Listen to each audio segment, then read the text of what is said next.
Buenos días para todos. Muchas gracias, Tatiana, por la elogiosa presentación. Bueno, agradezco como siempre a la Fundación Adenauer por el apoyo a este tipo de eventos, al CED por la invitación, a Agustín particularmente, y a todos ustedes bueno, la verdad que todos con muchas ganas de volver a la presencialidad después de esta etapa tan accidentada que tuvimos, ¿no? Recordábamos con Agustín que en agosto del año pasado habíamos hecho un desayuno presencial también, ya esperábamos en ese momento volver a la rutina presencial, que luego lamentablemente no se pudo concretar, y ahora sí esperamos efectivamente estar en esta circunstancia. Nuestro último desayuno virtual había sido por allá por abril, y yo voy a simplemente recordar cómo comenzábamos el desayuno anterior. El desayuno anterior lo comenzábamos diciendo que el Uruguay estaba en su peor momento de la pandemia, considerando cualquiera de los indicadores posibles, y que después de un año el COVID ha vuelto a ser la principal preocupación de los uruguayos. Y eso que todavía a principios de abril, cuando tuvimos este desayuno, probablemente todavía no habíamos visto la peor cara de la historia, ¿no? A principios de abril, esta curva terrible recién estaba comenzando. Luego estuvimos larguísimos meses, de abril, mayo, junio, hasta aproximadamente el 20 de junio, menos de 2 meses atrás, fue cuando recién comenzamos a sentir que la cosa empezaba a descender, y bueno, llevamos 2 meses de esta relativa tranquilidad. ¿Por qué comienzo así? Porque el primer punto que quiero analizar hoy es la volatilidad y la variabilidad que tenemos en la situación que nos ha tocado vivir, luego de un 2020 relativamente constante, hasta el final, con mucho temor, pero relativamente constante. 2021, esto ha sido una montaña rusa. Seguramente cuando compartíamos esta frase en abril de que estábamos en el peor momento de la pandemia, no hubiéramos imaginado lo que vino después, ni estos 2 picos extraordinarios que tuvimos ahí fines de abril o mayo, junio, ni tampoco la velocidad de la caída, ¿no? Y esto obviamente genera un enorme estrés, ¿no? La pandemia tuvo impactos significativos sobre la opinión pública uruguaya.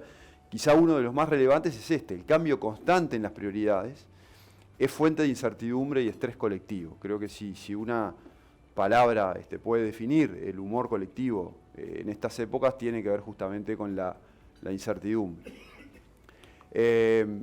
Cuando nosotros miramos hoy nuestra encuesta de fines de julio, las preocupaciones de los uruguayos, ya esa agenda que señalábamos en el desayuno anterior, que el COVID había vuelto a ser el principal problema, ya es totalmente caduca, ¿no? Hoy por hoy las principales preocupaciones de los uruguayos son esencialmente económicas. La situación económica en primer lugar, como una primera referencia genérica, el desempleo en segundo lugar, pero muy cerquita. Si uno suma la primera y segunda mención, 37 y 36% de menciones.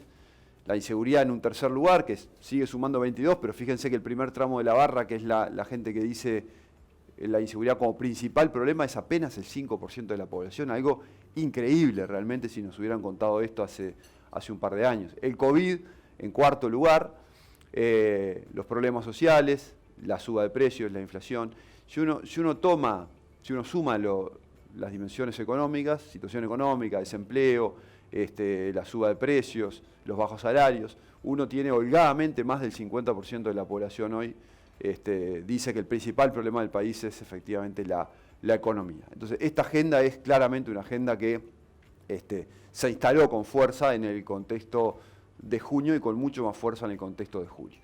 Esta ha sido la evolución mensual de las principales preocupaciones de los uruguayos desde comienzos del 19 hasta ahora. Entonces, fíjense el contraste que tenemos entre cómo evoluciona este indicador durante el año 19, y si nos vamos hacia atrás, esto también es muy estable, con lo de ahora.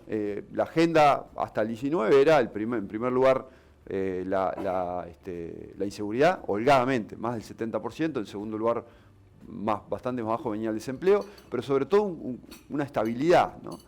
Y fíjense lo que ocurre a partir de marzo, es que esto se transforma en un electrocardiograma. Esto realmente es un nivel de variabilidad en las cosas que como sociedad nos preocupan, extraordinariamente alto, como nunca habíamos visto. Yo tengo prácticamente 25 años de investigar opinión pública, Nunca habíamos visto un periodo donde la agenda de preocupaciones de los uruguayos se movieran con tanto vértigo. Obviamente, explicados por la pandemia, los ciclos donde la pandemia preocupaba menos son ciclos donde empiezan obviamente a preocupar otras cosas, pero esto ha sido de una variabilidad extrema y mes a mes y sigue, ¿no? Ahora vemos en las últimas mediciones comienzan a aparecer preocupación también por problemas sociales, que es y pobreza, ¿no? Que es la línea, yo soy medio daltónico, la línea está más violetita, supongo que es la segunda, empezando de abajo hacia arriba, y también crece obviamente el tema de suba de precios e inflación en julio, impulsado por la suba de combustibles, que es coincidente temporalmente con la medición. Entonces, cuando como sociedad o cuando individuos estamos enfrentados a problemas que conocemos y son estables, desarrollamos estrategias para enfrentarlos y eso nos da relativa tranquilidad. Cuando como sociedad o como individuos los problemas cambian todo el tiempo, cuando no sabemos de dónde vienen las piñas, no sabemos cómo pararnos y nos genera un enorme nivel de estrés. Así que bueno, esto obviamente el nivel de estrés global no es exclusivo de los uruguayos. Quizá en Uruguay, comparado con otros países, podemos decir que hemos vivido menos nivel de estrés. Pero en cualquier caso, el nivel de estrés que ha vivido la sociedad uruguaya es inédito desde hace décadas. Uno, cuando mira la serie larga, ve con más claridad todavía la estabilidad, digamos, hasta 2020, digamos, de la estructura de preocupaciones del público. Bueno, obviamente el impacto en la economía real de esta situación, lo mostraba Agustín, y también en las percepciones económicas, que es lo que yo mido, es importante. La percepción sobre la situación económica del país en febrero del 2020, que es el primer punto de la serie, tenía opiniones divididas, pero concentradas básicamente en el amarillo, que era el intermedio. En marzo ya tuvo una caída inmediata, ¿no? Sobre todo el rojo, pasó de 31 a 46, la gente que creía que la situación económica del país era mala. Eso fue variando, hay algún mes crece un poquito, otro mes cae. En julio, coincidiendo con este momento después lo vamos a ver, el final psicológico de la pandemia, hay una leve mejora en la percepción sobre la situación económica del país, pero obviamente hay una afectación relevante. Sin embargo, el humor económico actual en el balance, y a pesar de esta pandemia, sigue siendo modestamente mejor que el que había en los 5 años anteriores. Acá tenemos la serie larga. Vemos que en Uruguay en realidad como el pesimismo económico es casi como la norma, ¿no? Eso es algo que nos ha caracterizado a los uruguayos probablemente desde mitad del siglo pasado. Tuvo un periodo donde predominó el optimismo, que básicamente es desde el año 2008, 2009, final del primer gobierno de Vázquez, hasta el final del gobierno de Mujica, digamos. Ya en 2015 en Uruguay se había instalado el pesimismo de manera muy contundente, que ha continuado. El ciclo electoral, el cambio de gobierno trajo una muy efímera mejora, pero apenas iniciado el gobierno con la pandemia, efectivamente el humor económico vuelve a bajar. Pero bueno, estamos en un momento evidentemente de pesimismo económico, pero si uno mira el rojo, sobre todo la línea roja, está todavía por debajo de la que existía en el periodo anterior. Entonces, y por supuesto está muy por debajo los que en algún sentido, en algún momento podían comparar esta crisis, o podíamos comparar esta crisis con lo que la gente en Uruguay vivió durante la crisis del 2002, estamos lejísimos de esa sensación económica o de ese pesimismo económico que hubo en la crisis del 2002. Y además una parte importante de la población se mantiene optimista respecto al futuro. Y esto también sabemos que muchas veces las personas somos capaces de enfrentar situaciones difíciles si creemos que vamos hacia un futuro que es mejor. Y efectivamente durante todo este periodo pandémico hubo una afectación de vuelta entre febrero y marzo del 2020, donde en febrero el público era mayoritariamente optimista o más optimista que pesimista. En marzo eso se invirtió, marzo 2020 fue un golpe durísimo, pero de a poco, con el control de la pandemia, hasta cuando volvimos a tener algún temor por ahí, por diciembre y enero diciembre del 2020, enero del 21, el optimismo económico se ha mantenido y se ha mantenido también comparativamente muy alto durante casi todo este periodo de gobierno.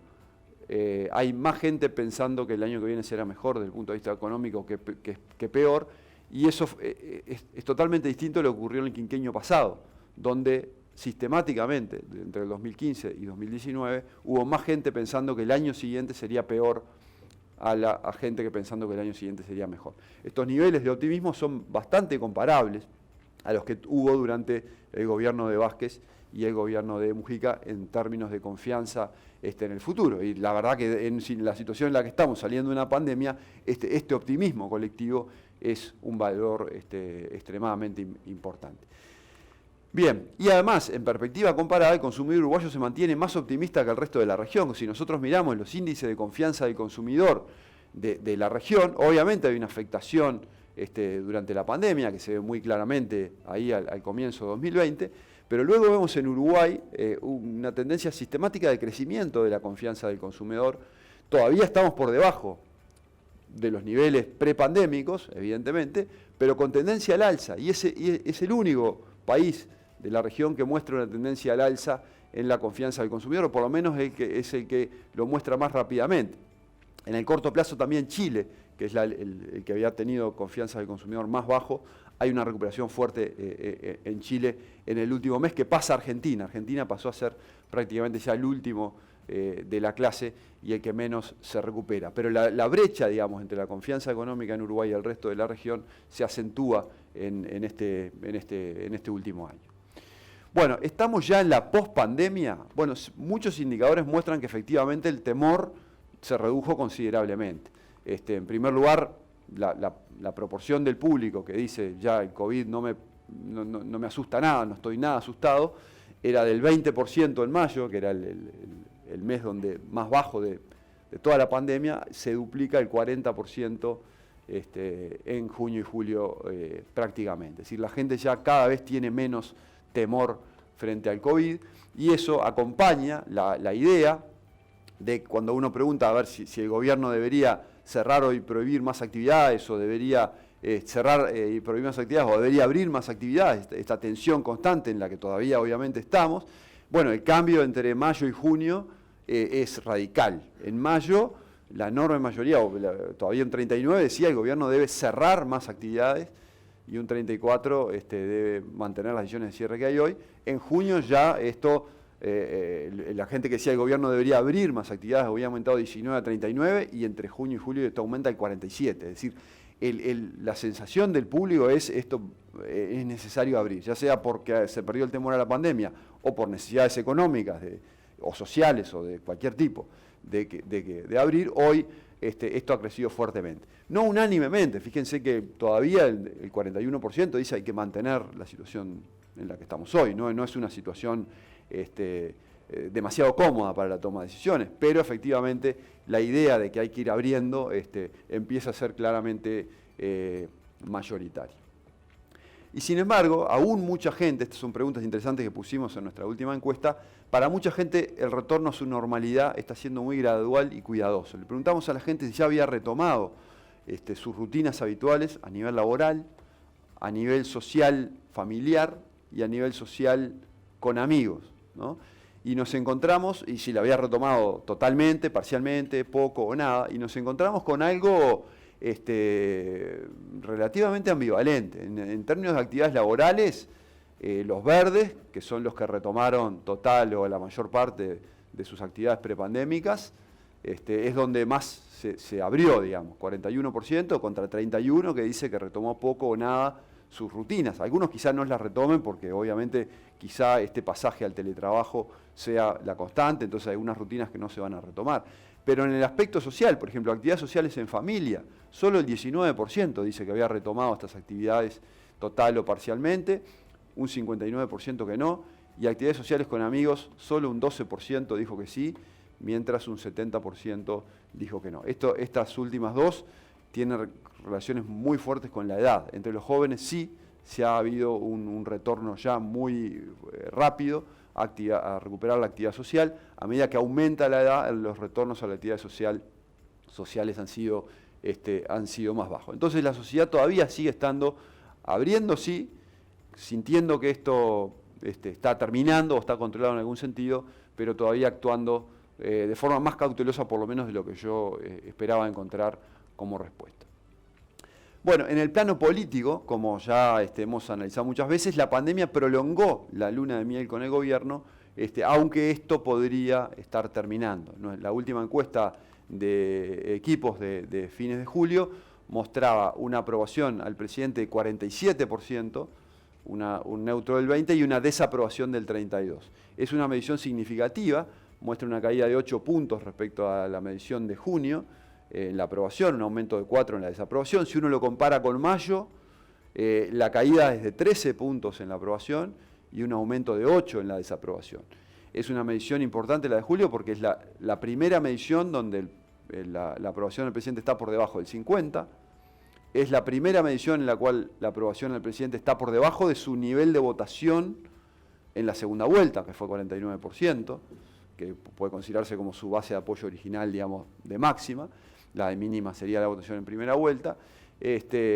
Y bueno, y es la primera en la cual además el negativo, la desaprobación pasa del 30%. Entonces, puede parecer hasta relativamente paradójico que en el momento en que, bueno, finalmente la pandemia sentimos que empieza a estar controlada, y eso obviamente tiene nombre y apellido, que es el sistema de vacunación, la gente diga, en este momento entonces confío menos en el gobierno o desapruebo el gobierno. ¿Cuál es la lógica que está detrás de esto? Es el cambio inmediato en la agenda, lo que conversábamos al principio. Hoy por hoy la pandemia, que es la dimensión donde el gobierno tiene mejor evaluación, de hecho, más del 80% de la población aprueba la forma en que el gobierno manejó el tema de la pandemia. Es un asunto laudado. Pero ese tema ya a la gente le importa menos. Entonces al gobierno, en la medida que este tema se cierra, el gobierno empieza a ser evaluado por otras cosas, que son básicamente las que están en las principales preocupaciones de los uruguayos. La economía, el empleo, etcétera, etcétera. Y en esas otras dimensiones, obviamente la evaluación del gobierno no es ni cerca tan positiva como lo es en materia del manejo de la pandemia. Entonces, lo que podíamos esperar, digamos, como una especie de... Esto era lógico que ocurriera y en algún momento iba a ocurrir, lo que quizá pensamos que iba a ser gradual. El momento del cierre de la pandemia y donde el momento en que se instalara una nueva agenda, podía ser gradual. También es cierto que hay un incidente de corto plazo muy significativo para explicar esta caída, que es el aumento del precio de los combustibles. Obviamente, como todos sabemos, las personas, y en Uruguay más, quizá, son muy sensibles a este tipo de aumentos de precios, y justo en estas semanas, en estos últimos 2 meses, donde la evaluación del gobierno cae, había habido aumentos reiterados, digamos, en materia de combustibles, y esos días justo además se estaba evaluando la posibilidad del aumento del supergas, finalmente no concretada. Y eso además, teniendo en cuenta que el presidente había hecho mención al no aumento de los combustibles durante la campaña electoral, genera obviamente un combo de enojo significativo que puede ser explicado. Entonces, ¿estamos ante el fin de la luna de miel como producto de la pospandemia o estamos ante un evento coyuntural explicado por la suba de combustibles que podría ser reversible? No lo sabemos, quizá una combinación de ambas cosas. Uno podría pensar que si todavía estuviéramos en medio de la agenda pandémica, un aumento de los combustibles quizá no hubiera generado tanto enojo, porque la preocupación de la gente estaba en otro lado. Entonces, quizá la circunstancia de que efectivamente cayó, la pandemia era como un escudo de protección para el gobierno. Las balas no le entraban porque el gobierno lo estaba haciendo bien en el tema más importante. Bueno, puede estar ocurriendo que el escudo protector haya caído, y entonces las balas, entonces ahora sí empiezan a pegar, y eso implicaría que estamos entrando en una nueva fase con un gobierno que sigue siendo sólido en perspectiva comparada, sigue teniendo una aprobación razonablemente alta, pero evidentemente ya no es esa evaluación superlativa o extraordinaria en el sentido literal de la palabra que habíamos visto hasta ahora, porque la duración de la luna de miel de este gobierno no tiene antecedentes, no tuvo antecedentes en los 25 o 30 años que tenemos midiendo opinión pública en Uruguay. Por suerte, como digo yo, es la primera experiencia que tenemos haciendo opinión pública en pandemia, no nos toca muy frecuentemente y no quiero volver a tener experiencia de medio. Lo que digo es que nuestros modelos de análisis, no tenemos modelos de análisis para entender la opinión pública en pandemia, estamos aprendiendo al andar. Si nosotros tomamos los modelos que nosotros utilizamos en territorios conocidos y lo aplicamos a este momento, uno debería suponer que efectivamente, y vuelvo a utilizar el condicional, podríamos estar ante el inicio del fin de esta luna de miel. Pero algo parecido yo ya había hecho en enero y me equivoqué, por lo cual ahora vuelvo a ponerlo también en condicional. Bien, algo sí interesante es que el nivel de polarización en las visiones sobre el presidente y sobre el gobierno es mayor al que había en otros ciclos de gobierno. Siempre me llamaba la atención en las últimas mediciones el nivel de contraste cada vez mayor entre cómo los votantes de la coalición multicolor califican el gobierno y cómo los votantes del Frente Amplio califican el gobierno. Por supuesto que en un país como Uruguay, un país con identidades partidarias fuertes, es normal que haya estas diferencias de visión porque la identidad partidaria es un prisma a través del cual miramos la realidad. Pero la magnitud de estas diferencias me sorprendía y efectivamente hoy estamos... si nosotros miramos entre los votantes de la coalición multicolor, el presidente sigue teniendo un nivel de aprobación extraordinariamente alto, 83% de aprobación y solo 5% de desaprobación. Y aquí estoy considerando votantes de la coalición multicolor de primera vuelta. Algunos de ellos no votaron en la calle Pou en segunda vuelta, sino que votaron a Daniel Martínez. Pero incluso contando, o sea, esa coalición multicolor del 54% de primera vuelta, el 83% aprueba y sostenidamente. ¿Qué es lo que ha cambiado en los últimos meses? Un alineamiento muy fuerte de los votantes del Frente Amplio en contra del gobierno. 10%, en julio, 10% de los frente amplistas aprueba al presidente, 68% desaprueba. Es tremenda la diferencia, es como dos mundos. Y fui a ver efectivamente hacia atrás, en ciclos, momentos similares de los ciclos de gobierno, y pocas veces Mujica o Tabaré Vázquez tuvieron niveles de 83% de aprobación entre los frente amplistas. Y pocas veces Mujica o Vázquez tuvieron niveles de rechazo del 68% entre los votantes de oposición. Estamos en un momento de mucho más polarización. Esto que a veces sentimos que estamos en una sociedad más polarizada probablemente es cierto, por lo menos en relación al juicio de gobierno, los datos de opinión pública lo comienzan a avalar. Bien, finalmente, en este escenario, el referéndum contra la LUC, ¿es un cambio de escenario? Sí, por supuesto que es un cambio de escenario. Esto no estaba previsto, es un acontecimiento inesperado y es un acontecimiento de envergadura y suficientemente fuerte como para considerar que es un cambio de escenario. Esto lleva a cambiar la estrategia del gobierno y lleva a cambiar la estrategia de la oposición, que ahora van a tener que girar a partir del momento en que el referéndum se confirma, incluso antes, que incluso algunas cosas ya las hemos visto, en torno a este hecho, que va a ser un hecho político obviamente de gran significación. Hemos visto ya algunos efectos. Este hecho ya generó algunos efectos, la probabilidad del referéndum. El primero es que hay un reequilibrio en la dinámica política. La dinámica política estuvo durante 2020 y los primeros meses del 2021 dominada de manera muy fuerte por el gobierno. Veíamos un gobierno que casi que monopolizaba la agenda, tenía la iniciativa de manera constante, la oposición no encontraba la forma de tomar la iniciativa y ni siquiera de resistir bien o de rebatir bien esa agenda predominante del gobierno. Desde la agenda pública uno veía un gobierno enorme, digamos, y una coalición que entre la derrota electoral, la muerte de Vázquez, los procesos de recambio de liderazgo, no lograba encontrar pie. El fondo el fondo del asunto es que todos sabemos que en la sociedad uruguaya es una sociedad dividida en dos bloques relativamente similares en peso.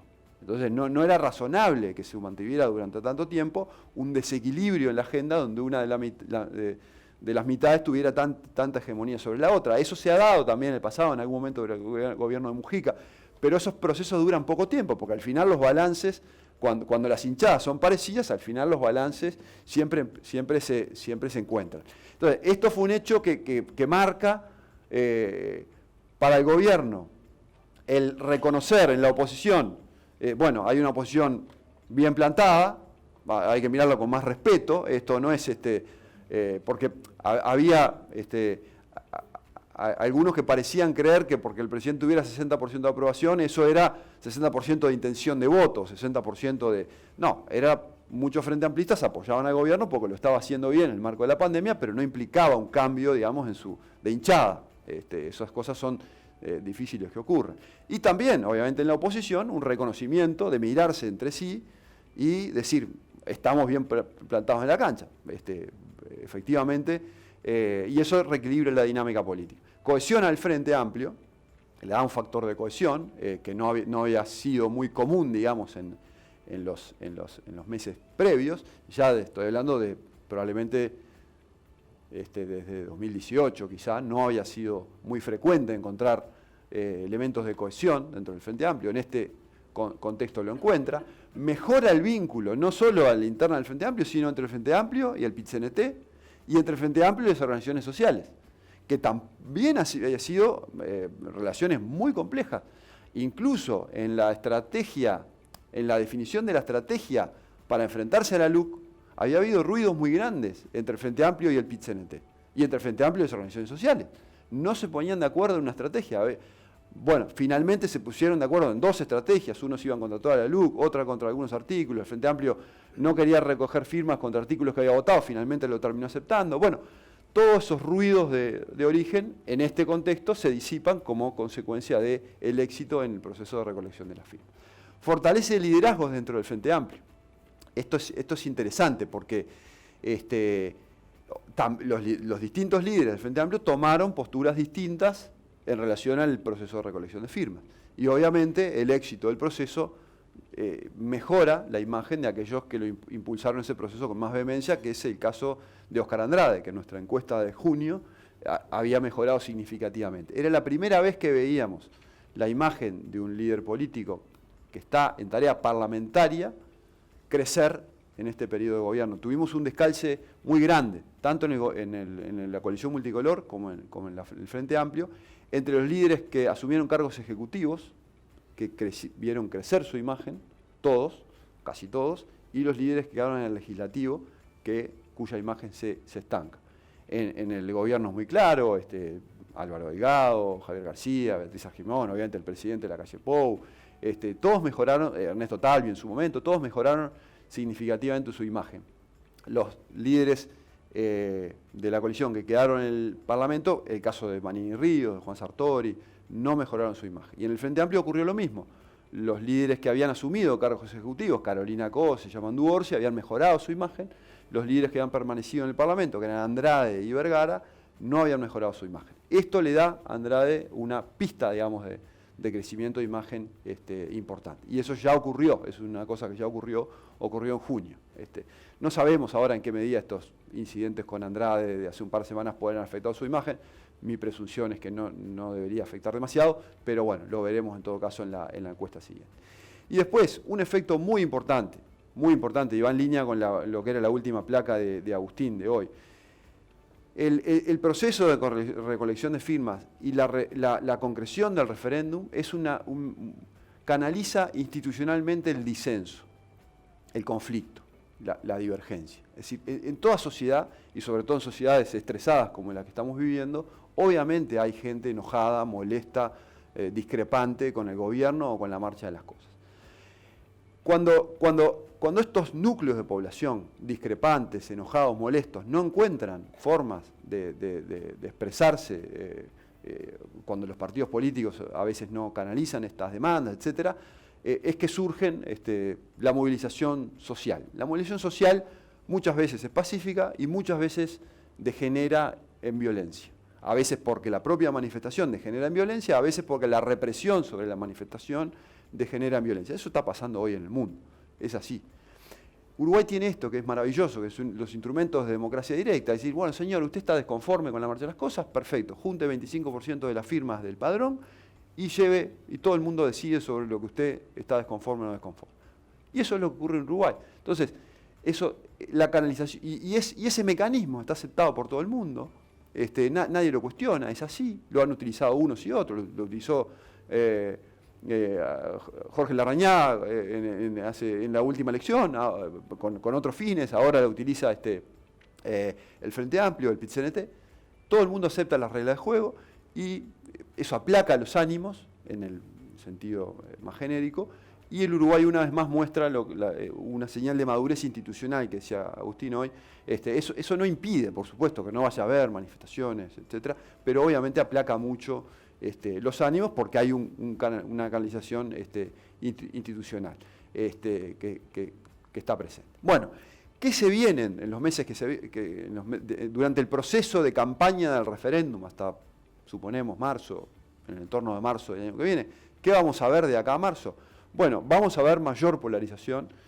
Una mayor polarización a la uruguaya, lo que decía recién. Acá hay polarización y estamos en un momento de más polarización que en otras épocas, pero una polarización moderada, pero va a haber polarización.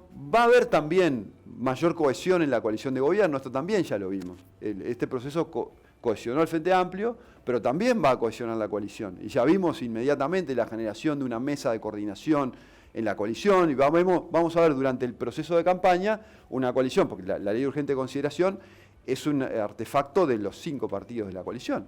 Fue parte de su propuesta de gobierno y fue votada luego en el Parlamento por los 5 partidos, por lo cual es evidente que los 5 partidos tienen que defender esa herramienta y tienen que, va a haber algunos matices, producto evidentemente de visiones distintas sobre algunos temas, pero probablemente en este proceso va a haber una tendencia, una mayor cohesión de la coalición.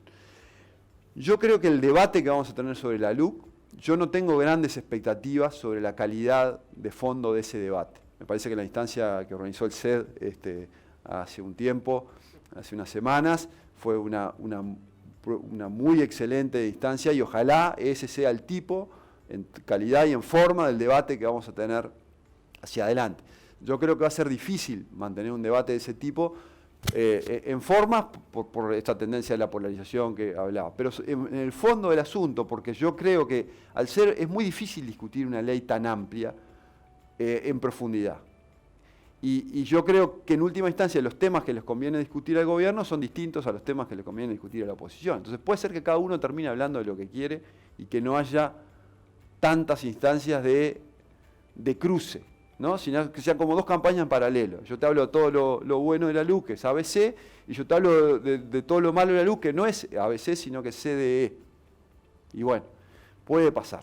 Veremos cómo se da. Pero en todo caso es dificilísimo, es un debate amplísimo. No es la Ley de Empresas Públicas 92, no es la ley de caducidad. No, estamos hablando de 135 artículos sobre 7, 8 temas relativamente complejos. En este escenario, ya sabemos que hay un núcleo de la población que va a votar a tapa cerrada el contenido de la LUC y va a haber un grupo de la población que va a votar a tapa cerrada en contra de la LUC. El partido se juega evidentemente en el medio, entre aquellos que no saben lo que es la LUC, no les interesa saber lo que es la LUC, están preocupados por otras cosas, estos temas de la LUC que los resuelvan los políticos, a pesar de que ahora les toca resolverlos a ellos, u otros muchos que les interesa la LUC, saben lo que es la LUC, pero que están de acuerdo con algunas cosas y con otras cosas no. Y entonces que van a tener que tomar una decisión de votar totalmente a favor de la ley o totalmente en contra de la ley, basado quizá en acuerdos o desacuerdos parciales. Y ahí es donde está técnicamente probablemente la clave, digamos, del resultado. ¿Qué vienen mostrando las encuestas hoy sobre el tema? Vienen mostrando un escenario dividido, mucha gente no informada, mayor predisposición a mantener la LUC que a derogar la LUC. Pero estas mediciones, a esta altura del partido, todavía no confirmado el referéndum, sin iniciar la campaña, hay que tomarlas muy con pinzas. El escenario inicial prácticamente es ese, alguna información vamos a publicar la semana que viene, pero esto recién empieza. Y sí vamos a ver en el escenario también una mayor conflictividad sindical. Va a ser parte del paisaje, ya está siendo parte del paisaje, ya fue anunciado por José Lo López el domingo, creo que era en el diario País o El Observador, decía vamos a una explosión de conflictividad sindical. Esto está explicado por 3 o 4 elementos. Uno, evidentemente, estamos en plena negociación de consejos salarios. Lo segundo, hay elecciones en el PIT-CNT antes de fin de año y eso lleva a que a veces las visiones más polarizantes, a una escalada de polarización, a veces son las que más rinden, y obviamente el tercer elemento es el referéndum contra la LUC. Así que vamos a tener una mayor conflictividad sindical en los próximos meses. Y bueno, y obviamente, y con esto voy terminando, el resultado del referéndum va a influir. El resultado del referéndum no va a ser una anécdota de índole secundaria. Vamos a tener un referéndum donde tanto gobierno como oposición van a tener que jugar fuertemente porque evidentemente hay implicancias sustantivas en función del resultado que se obtenga. No sé si tanto en cuanto al contenido de las políticas, ¿no? Eso es un debate quizá más largo, pero sí en términos de peso político, sí en términos políticos. Hay consecuencias potencialmente importantes en el plano electoral. Esto va a ser una medición de fuerzas significativa. La elección del 2019 nos dejó dos lecturas posibles sobre el resultado. Una lectura deriva de los resultados de la primera vuelta. En la primera vuelta tuvimos un 54% de los uruguayos que votó la coalición multicolor, votó un cambio, y un 39% que votó al Frente Amplio. Ese es y así está compuesto el Parlamento. Ese es un mensaje contundente de cambio, una diferencia de 15 puntos entre un bloque y otro. Un mes después, en la segunda vuelta, tuvimos un 49% de votos a la calle Pou, 48% de votos a Daniel Martínez. Ustedes se acuerdan que recién el jueves la Corte Electoral pudo confirmar el resultado. Entonces, ¿cuál es la verdadera estructura, digamos, del electorado uruguayo? La que vimos en primera vuelta del 2019, la que vimos 15 puntos de diferencia entre la coalición de gobierno y el Frente Amplio, o la que vimos en segunda vuelta, donde casi no hubo diferencia. Bueno, no está muy claro.